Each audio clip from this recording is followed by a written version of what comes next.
David Harris, the 19th president of Union College.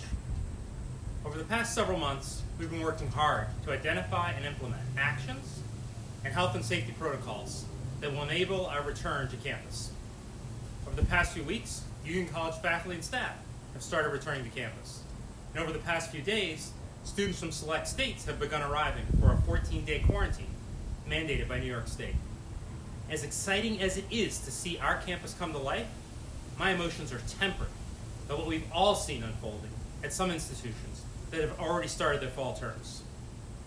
Every day this week, college and university presidents have communicated troubling news. On Monday, a prestigious liberal arts college announced that because a student who tested positive for COVID-19 had not followed quarantine protocols, an entire residence hall of more than 150 first-year students will be quarantined for the first 2 weeks of the year.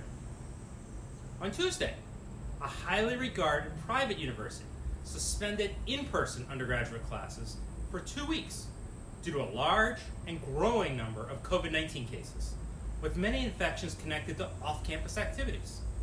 On Wednesday, a flagship public university reported 177 students had tested positive for COVID-19, and another 349 were in quarantine. Clusters were linked to dorms, apartments, and a fraternity house. The remainder of their semester will be conducted online, with almost all undergraduates required to leave campus after just 1 week of classes. And yesterday, a private university in New York declared that the more than 100 students who gathered on campus to socialize, many without masks, had put the residential term at risk. Later in the day, a second message indicated that 23 students had been placed on interim suspension. While we recognize there is a risk that our community members will become infected with COVID-19, we are certain that our efforts to contain the spread of any infections will be unsuccessful if our students, our faculty, and our staff do not prioritize health and safety over a return to normal interactions. Union is an exceptional community, but we are not immune from the inclinations that are plaguing reopening plans at many colleges and universities.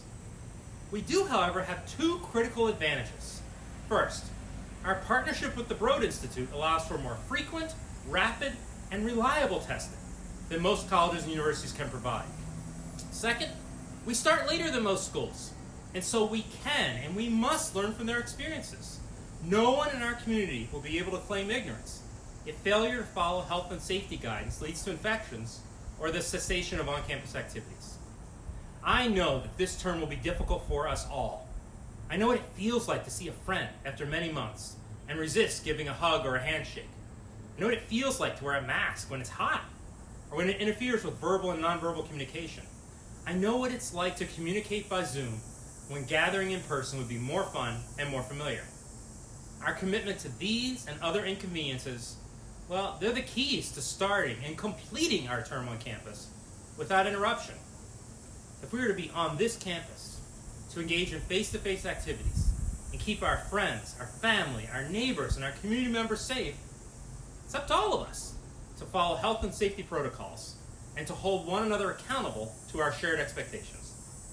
As our motto says, under the laws of Minerva, we all become brothers and sisters. It's about wisdom. It's about looking out for one another. It's about supporting one another.